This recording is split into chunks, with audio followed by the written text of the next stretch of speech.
Catherine namataan sa BGC kadate ang isang mayor. Ikinagulat ng lahat na nakikita pala ang aktres at mayor na ito. Matatanda ang usap-usapan na nanliligaw raw di umano ang Lucena mayor na si Mark Alcala sa aktres na si Catherine Bernardo.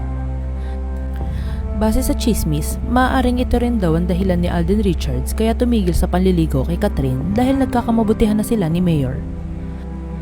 Matatandaan rin na namataan si Catherine Bernardo at Mark Alcala noong Abril na magkasama. Ayon sa source, sa parking lot sila nakita sa BGC bandang alas 2 hanggang alas 3 ng madaling araw. Namataan rin na sumakay ang aktres sa Toyota Alphard na mayroong plakang numero 8. Hinihinala rin na pag-aari ito ni Mayor Mark. Ngunit hindi ito pinaniwalaan ng netizens dahil walang litrato o ebidensya na lumabas sa balita o social media. Samantala, muli na naman raw nakita si Catherine at Mayor sa BGC kamakailan lamang. Ayon kay Showbiz Insider OG Diaz, spotted na naman raw ang dalawa sa BGC noong Hunyo 6 bandang alas 3 ng madaling araw.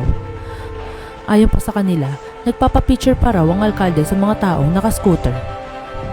Dagdag pa nila, nakakapagtaka raw na bakit tuwing madaling araw lumalabas ang dalawa. Akala raw siguro nila Catherine at Mayor ay walang makakita sa kanila ng ganong oras at wala na ring tao. Ngunit aniya, marami raw call center agent sa BGC at marami rin umuuwi na madaling araw at gumigimik ng ganong oras.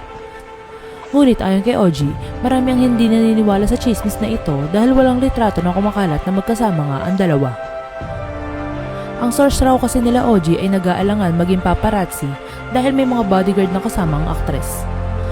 Kung kaya't napagdesisyonan raw nila kung sakaling makita nila muli sina Catherine at Mark na magkasama, ay simplehan raw na kunan ito ng litrato upang magkaroon ng ebidensya. Tanong naman ng bayan, mayor na nga ba ang bagong lalaki sa buhay ni Catherine? Wala pang konkretong pahayag si Catherine o si Mark tungkol sa nalilink nilang issue.